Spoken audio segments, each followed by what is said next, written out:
आपने terminator movie जरूर देखी होगी, वही अर्नोल्ड श्वार्ज़नेगर वाली। पर शायद आपने एक्सपेक्ट नहीं किया होगा कि रोबोट्स की ट्रेनिंग मुंबई के गारमेंट वर्कर्स करेंगे। पिछले दिनों एक वीडियो बहुत वायरल हुआ। इसे मुंबई की एक गारमेंट फैक्ट्री को बताया गया। यहाँ वर्कर्स के सर पर देखा जा सकता है कि कैमरास लगे हुए थे जो उनके हैंड मूवमेंट्स और वर्किंग पैटर्न्स को रिकॉर्ड कर रहे थे। इंटरनेट पर लोगों ने तुरंत लिखना शुरू कर दिया, ये लोग अननोइंगली अपना रिप्लेसमेंट ट्रेन कर रहे हैं। और ऑनेस्टली पहली बार एआई का डर साइंस फिक्शन तो नहीं लग रहा। अब एक दूसरा वीडियो चाइना से आया। यहाँ एक वर्कर ह्यूमनॉइड रोबोट्स को पैकेज सॉर्टिंग करना सिखा रहा है।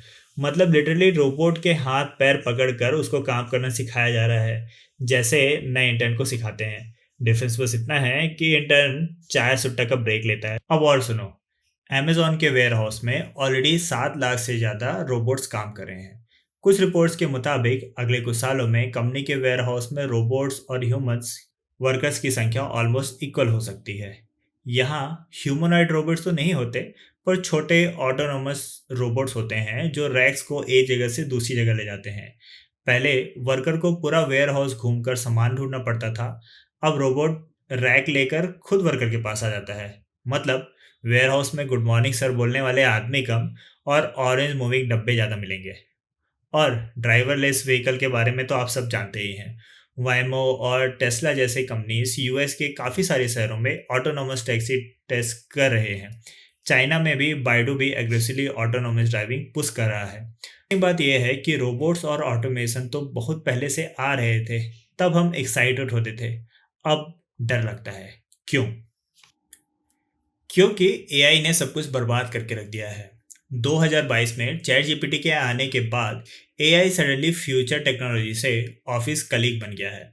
और तब से टेक वर्ड के सीईओ लगातार बोल रहे हैं, एआई जॉब रिप्लेस कर देगा, एंट्री लेवल जॉब खत्म हो जाएंगी, कोडिंग एआई करेगा, एआई एजेंट्स कंपनी चलाएंगे। लिंक्डइन खोलो तो लगता है एम्प्लॉयज़ नहीं, सब एआई एजेंट्स हायर कर रहे हैं। हर महीने ले ऑफ्स हो रहे हैं और कहीं ना कहीं एआई का नाम जरूर आ जाता है। एक्चुअल वजह कुछ भी हो सकती है, over hiring, market shutdown, profits.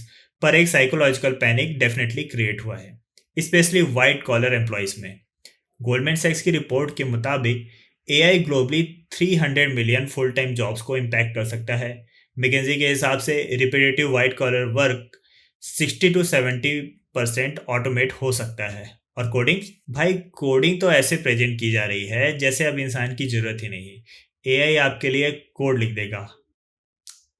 पर सबसे डिस्टर्बिंग न्यूज़ मुझे रोबोट्स या ड्राइवरलेस कार नहीं लगी। मुझे डिस्टर्बिंग ये लगा कि अब कंपनीज एम्प्लॉय को ही एआई ट्रेनिंग डेटा बना रही हैं। एक रिपोर्ट के मुताबिक मेटा ने बोला है कि वो वर्कर्स के वर्क कंप्यूटर्स मॉनिटर करेगी, स्क्रीनशॉट्स लेगी, माउस और कीबोर्ड की एक्टिविटी ट्रैक करेगी, ताकि नए एआई सिस्टम को इम्प्रूव किया जा सके। पहले बॉस बस देखते थे कि आप ऑफिस आए हो नहीं, अब एआई देख रहा होगा कि भाई आपने अल्ट प्लस टैब कितनी बार मारा है। और ऑनेस्टली ये पार्ट थोड़ा सा डिस्टोपियन तो लगता है, और अगर आप मॉडर्न इकोनॉमी के नज़रिए से देखें तो आपको इसमें कुछ नया नहीं लगेगा।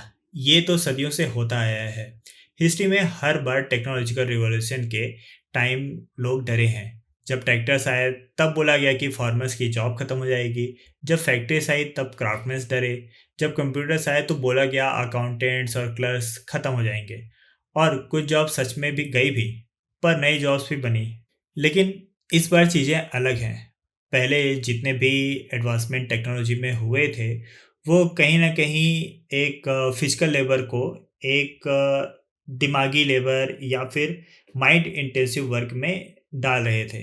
लेकिन पहली बार ऐसा हुआ है कि जो नई टेक्नोलॉजी है, जो एआई है, वो हमारी फिजिकल लेबर को नहीं बल्कि मेंटल लेबर को ही टारगेट कर रहा है। और इसी वजह से फियर इतना इंटेंस है। अब थोड़ा इकोनॉमिक नज़रिए से इसे समझते हैं। सोचिए 200 साल पहले का यूरोप। ज़्यादातर लोग खेती करते थे।